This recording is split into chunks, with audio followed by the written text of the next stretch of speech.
There's a reason Monster Hunter is so popular in the vastly superior country of Japan. Using Monster Hunter as a guide, Japan is preparing for the inevitable. Lizards will grow massive into dinosaur-like creatures thanks to radiation exposure from a nuclear fallout. This, in turn, will throw the world into chaos, and Japan will be ready to save us all. Godzilla will one day be in our backyard, trembling at the sight of Japan's mighty monster hunters.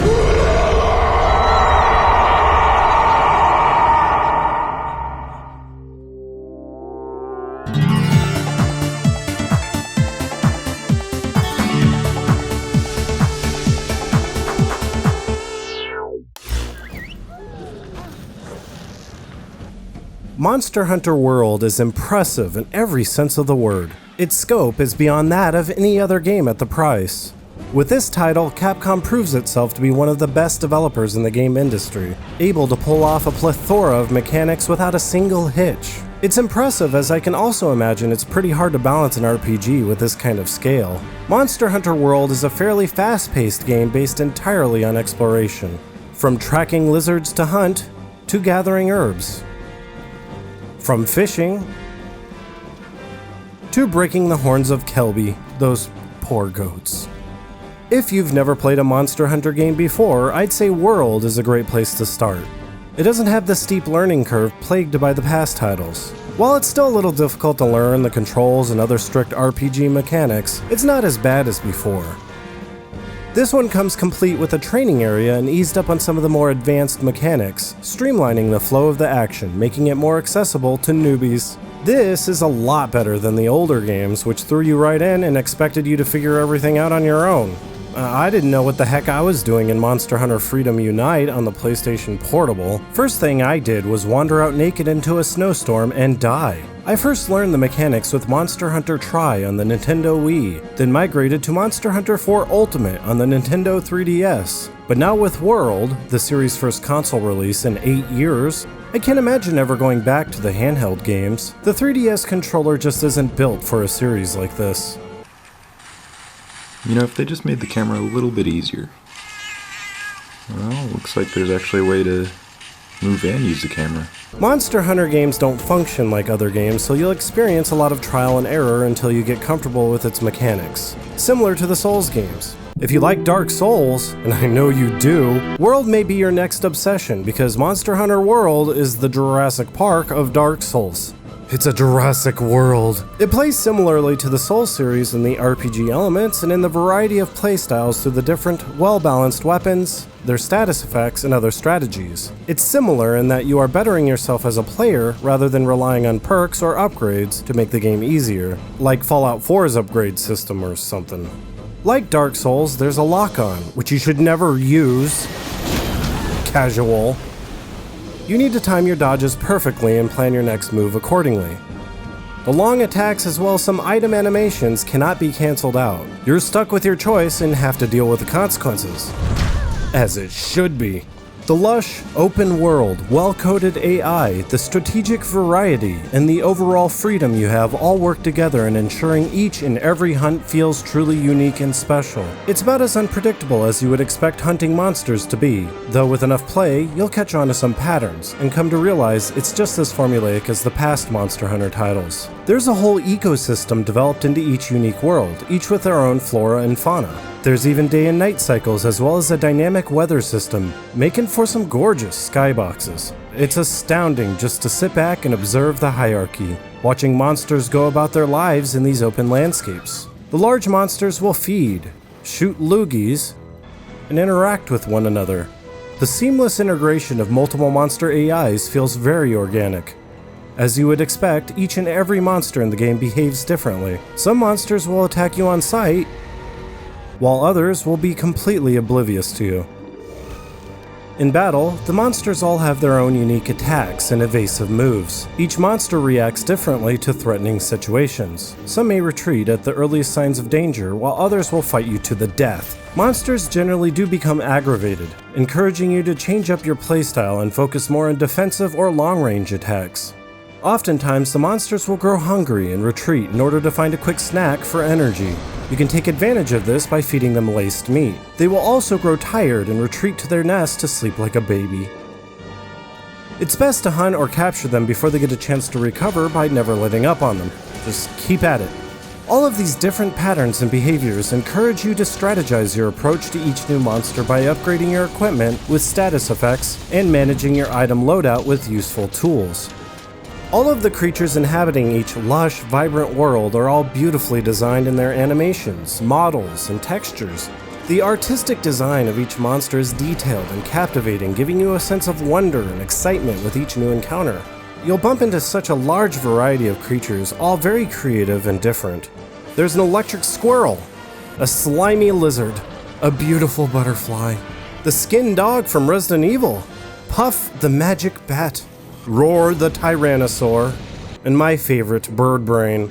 It's so cute when it uses a boulder to shield itself from your deadly blows, or drags its stupid face on the ground trying to get you to stop stabbing into its eyeball.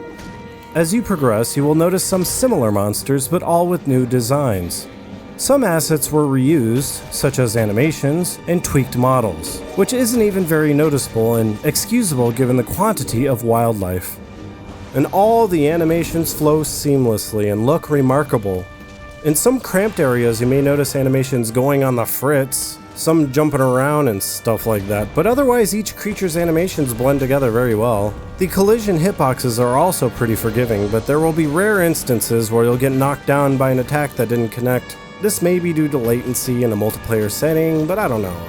It's not a big issue. What sucks is when you get hit several times in quick succession and die from full health, never even getting a chance to recover. But that's just unfortunate. That's not the game. That's probably me.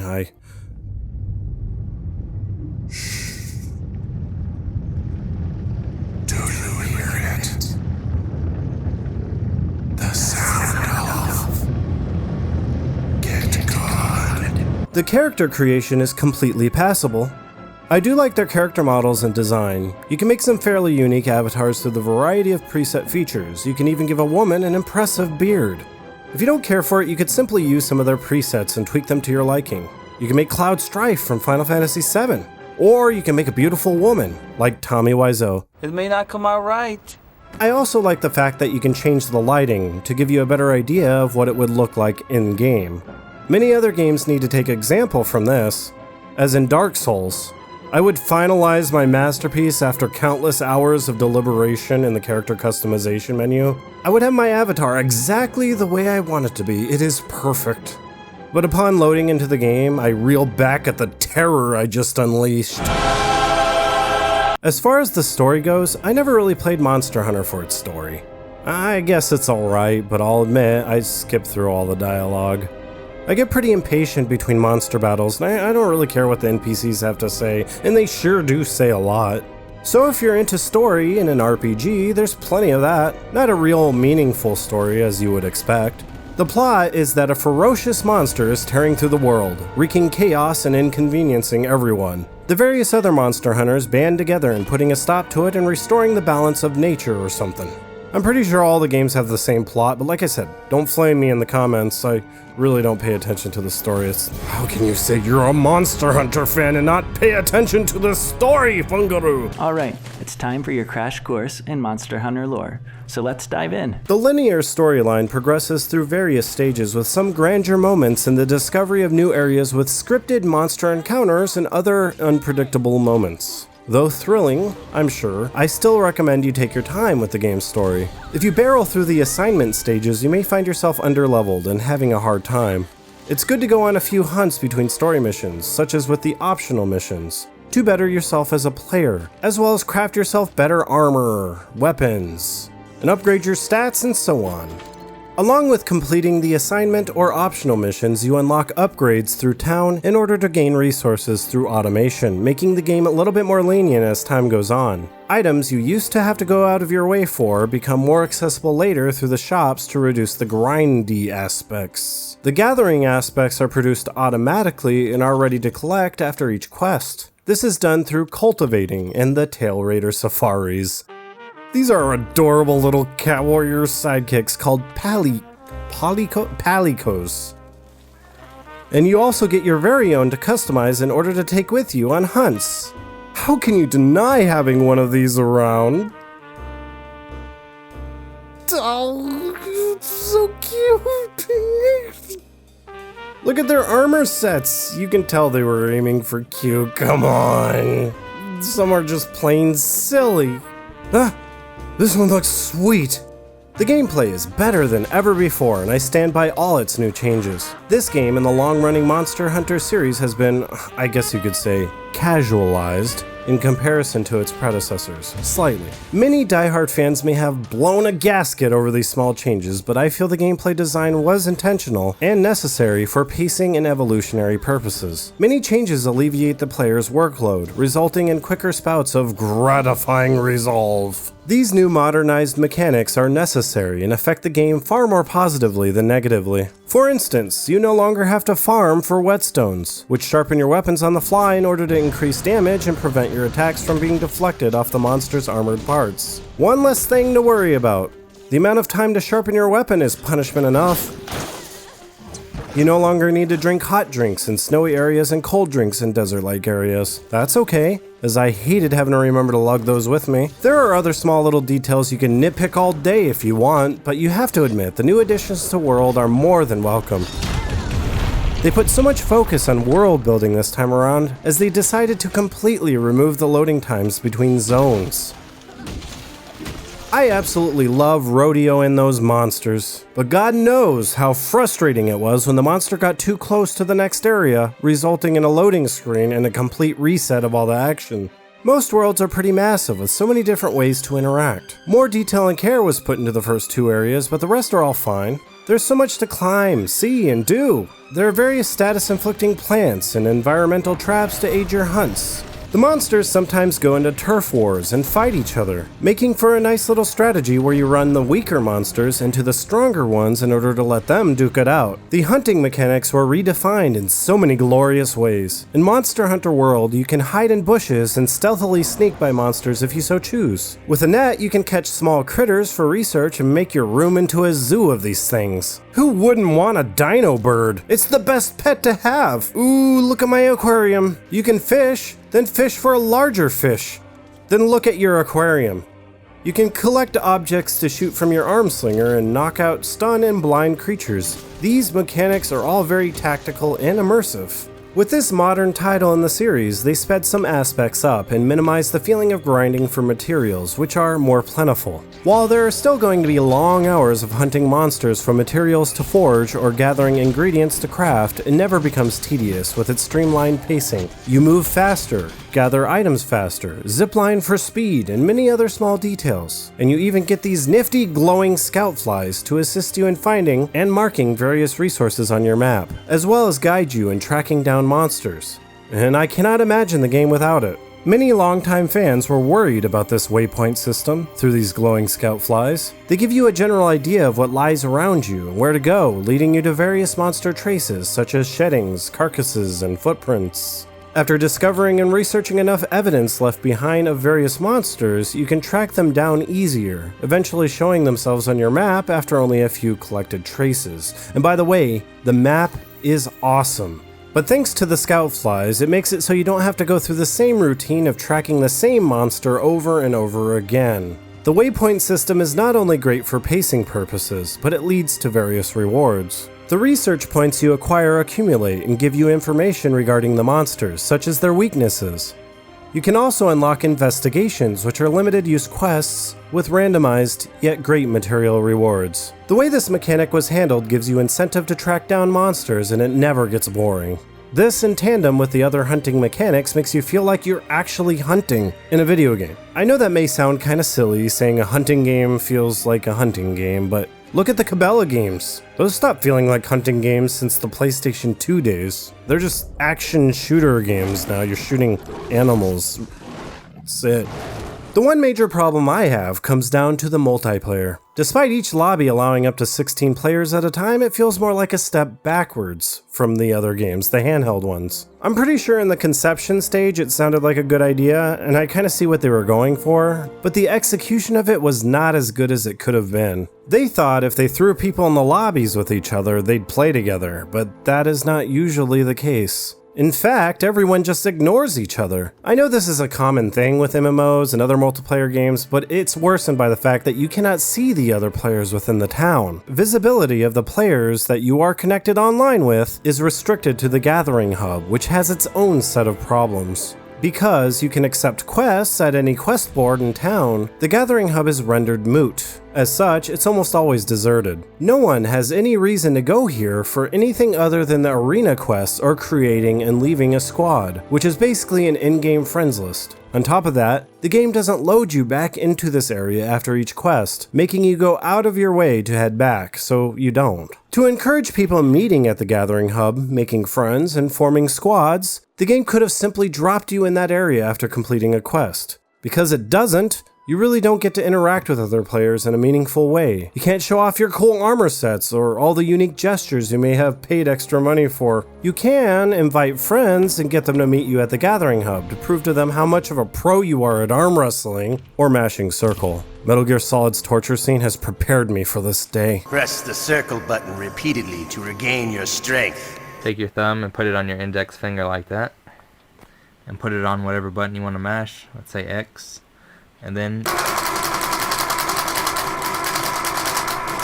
This is working surprisingly well. You can also sit with them and prove just how much of a drunk you are. You can gesture like a moron and make them laugh, but that's only if you have friends. There is also a fundamental flaw when it comes to playing with friends, as many quests have hunter rank and player count restrictions. In considering everyone plays at their own pace, the people on your friends list will widely vary in rank despite having put in the same amount of hours. I'm slow and methodical, forging all equipment as I go, while others may want to rush through the ranks to unlock high-level weapons and armor faster, ignoring any equipment they may not like. Even though there are different stats and perks on each armor set, and it would be wise to take advantage of those depending on your character build, you know people are just gonna play Fashion Souls and wear the coolest armor sets regardless of the stats. And they are going to want to show that off to other players online, but who's looking when everyone is distracted by a massive beast you are fighting? Within a lobby, you can post quests for up to 4 strangers to join in on, but they won't join. It's because they have no reason to if they've already gotten the materials they needed from the quest.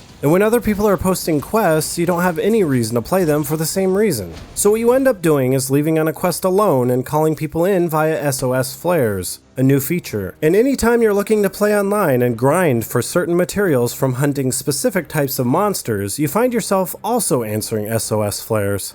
This makes for an impersonal, drop-in, drop-out multiplayer experience. Everyone is too busy dealing with a monster to care what you look like or admire your silly gestures. Once you complete a quest, it's likely you won't ever see him again. You can send them a guild card, which is like an in-game profile, but they'll likely not even look at that. So for posterity's sake, I'm going to force you to look at mine. Does it look stupid? It looks stupid, isn't it? It's stupid. Oh god, it's stupid. By the way, join my squad. If I could invite you, I would. I don't know how. I would say become my friend, but I have like 1,000 people on my friends list. It's lagging my PS4 down really badly, so maybe I don't want to add any more people, but if you can figure out a way to join my squad, then that would be great. At the moment, Monster Hunter World is the Xbox One's and likely the PS4's most popular paid game, surpassing PUBG, now at the number 2 spot.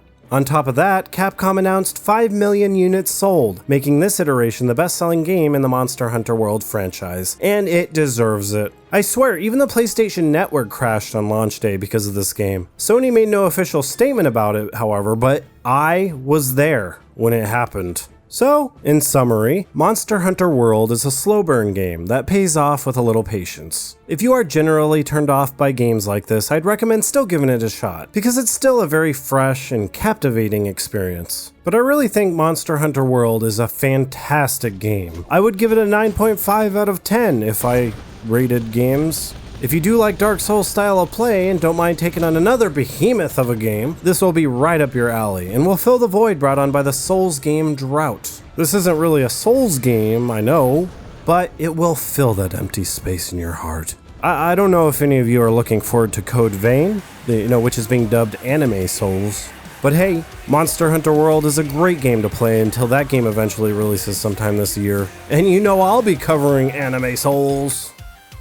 Thanks for watching. The Shadow of the Colossus remaster is out now on the PS4, so I was thinking about reviewing that next. But I am hoping to make a few more videos on Monster Hunter World as I feel I have a little bit more to offer. I'd like to throw together a beginner's guide on it in a week or two. So if you do decide to pick it up, subscribe, as I'm sure you'll find the video extremely helpful. If you are already subscribed, thanks!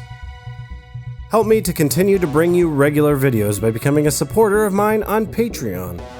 It would really mean a lot to me, and you'll get your name listed here, or you may even get a shout out like this one. Wookie Liu is now a Highborn champion. Let me say that again a little bit slower. Wookie Liu. Thanks again. It brings tears to my eyes. I couldn't have done any of this without the following champions.